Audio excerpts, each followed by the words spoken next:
श्री कृष्ण बोले, हे कौंतेय, यह शरीर क्षेत्र कहलाता है। इसके जानने वालों को क्षेत्रज्ञ कहते हैं। संपूर्ण क्षेत्र में क्षेत्रज्ञ मुझे जान। क्षेत्र और क्षेत्रज्ञ का जो ज्ञान है, मेरे मत से वही ज्ञान है। यह क्षेत्र कैसे रूप का है, उसमें कौन कौन विकार होते हैं, उसकी उत्पत्ति किस प्रकार से हुई और क्षेत्र का क्या प्रभाव है, इत्यादि बातें संक्षेप में कहता हूं, सुनो। अनेक ऋषियों ने अनेक प्रकार के छंदों में इसको बताया है। वेदों में भी पृथक पृथक वर्णन किया है और हेतु वाले ब्रह्मा शूद्र पदों में विशेष करके भी यह ज्ञान निश्चय किया गया है। पंच महाभूत अहंकार बुद्धि अव्यक्त प्रकृति दसों इंद्रिया मन तथा पांचों इंद्रियों को विषय तथा इच्छा द्वेष सुख दुख सिद्धांत चेतना धृति इनके समूह संक्षेप में क्षेत्र और क्षेत्रज्ञ के यही विकार है। मान और पाखंड से रहित अहिंसा सहनशीलता सरलता गुरु की सेवा पवित्रता अपने मन का संयम इंद्रियों के विषय से विरक्ति अहंकार रहित और जन्म मृत्यु बुढ़ापा रोग दुखादि दोनों को देखना पुत्र स्त्री गृह इत्यादि में आसक्ति न करना और उनमें अपने को सुखी दुखी न मानना और इष्ट अनिष्ट की प्राप्ति में हर्ष विषाद रहित रहना, अनन्य भाव से मेरी भक्ति एकांत में रहना, जन समूह में रहने से विराग्य सदा स्मरण रहना कि मैं परम परमात्मा का ही अंश हूं। ज्ञान प्राप्ति के उद्देश्य से मोक्ष को सबसे श्रेष्ठ मानना, इसे ही ज्ञान कहते हैं। इससे जो भिन्न है वह अज्ञान है। अब ज्ञान का स्वरूप वर्णन करते हैं। जिनको जानकर मनुष्य को मोक्ष प्राप्त होता है, वह आदि रहित बड़ा से बड़ा अकथनीय होने से न सत्य ही कहा जाता है और न ही असत्य कहा जाता है। सब उसके हाथ और चरण है, सब और नेत्र सिर और मुख है, सब और कान है, वह सब इंद्रियों को गुणों का प्रकाश है। पर उसकी कोई इंद्री नहीं है, जिसको किसी से आसक्ति नहीं है, पर जो सबका आधार है, जो स्वयं निर्गुण होने पर भी गुणों को भोगता है, जो सब भूतों के बाहर भीतर है तो भी चर और अचर है, जो अत्यंत सूक्ष्म होने के कारण जाना नहीं जाता, जो दूर भी है और निकट भी है, जिसके विभाग नहीं होते पर जो भिन्न भिन्न भागों में विभक्त है, समान रहता है। समस्त भूतों का पालन नाश और उत्पन्न करने वाला वही ज्ञेय होता है। वह अंधकार से परे ज्योतिमान पदार्थों को ज्योति देता है। वही ज्ञानियों ज्ञान जानने योग्य पदार्थ ज्ञान के द्वारा जानने योग्य सबके हृदय में निवास करता है। इस प्रकार क्षेत्र ज्ञान और क्षेत्र इनको संक्षेप में कहा। इसे जानकर मेरा भक्त मेरे पद के योग होता है। प्राकृतिक और पुरुष दोनों ही अनादि है। विकारों और गुणों की उत्पत्ति प्रकृति से हुई और कार्य और कारण को प्रकृति उत्पन्न करती है। पुरुष तो सुख और दुख भोगता है।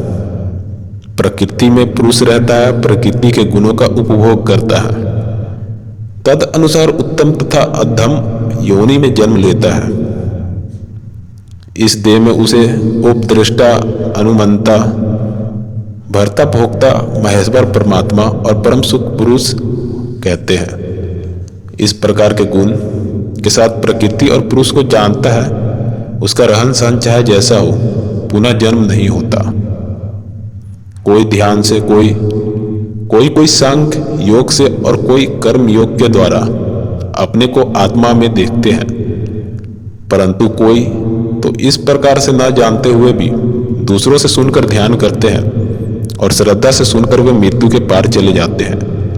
हे अर्जुन, स्थावर या जगम सब प्राणी क्षेत्र और क्षेत्रज्ञ के संयोग से ही होते हैं। परमेश्वर सब भूतों में समान रूप से है।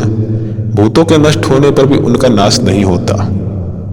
इस भांति जो देखता है वही देखने में समर्थ है। सब में समान रूप से स्थित परमेश्वर को देखता हुआ जो अपनी आत्मा को नाश नहीं करता, वह उत्तम गति प्राप्त करता है।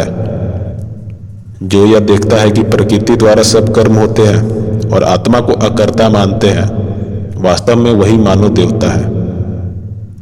जब वह भिन्न भिन्न भूतों को परमेश्वर के बीच एक रूप देखता है और उसी से उनका विस्तार देखता है, तब वह ब्रह्मा को प्राप्त होता है। हे कौन्तेय, अनादि और निर्गुण होने से परमेश्वर अव्यय है। शरीर में रहता हुआ भी वह कुछ नहीं करता, न उसमें लिप्त होता है। जैसे आकाश सर्वत्र व्याप्त होने पर भी किसी से नहीं मिलता, उसी भांति देह में सर्वत्र व्याप्त या आत्मा भी इसमें लिप्त नहीं होती। हे अर्जुन, जैसे एक ही सूर्य सारे लोगों को प्रकाशवान करता है, वैसे ही क्षेत्रज्ञ सारे क्षेत्र को प्रकाशवान करता है। जो लोग ज्ञान दृष्टि से क्षेत्रज्ञ का भेद तथा भूतों की प्रकृति देखकर मोक्ष का उपाय जान लेता है, वह परम पद को पा लेता है। 13वें अध्याय का महात्म प्रारंभ। श्री नारायण जी बोले, हे लक्ष्मी, अब 13वें अध्याय का महात्म सुन। दक्षिण देश में हरि नाम नगर था। वहां एक व्याभचरणी स्त्री रहती थी। एक दिन एक पुरुष को वचन दिया कि अमुक स्थान में मैं तेरे पास आऊंगी, तुम वहां चलो। वह पुरुष किसी और वन में चला गया और वह स्त्री ढूंढती ढूंढती हैरान हो गई, पर मनुष्य ना मिला।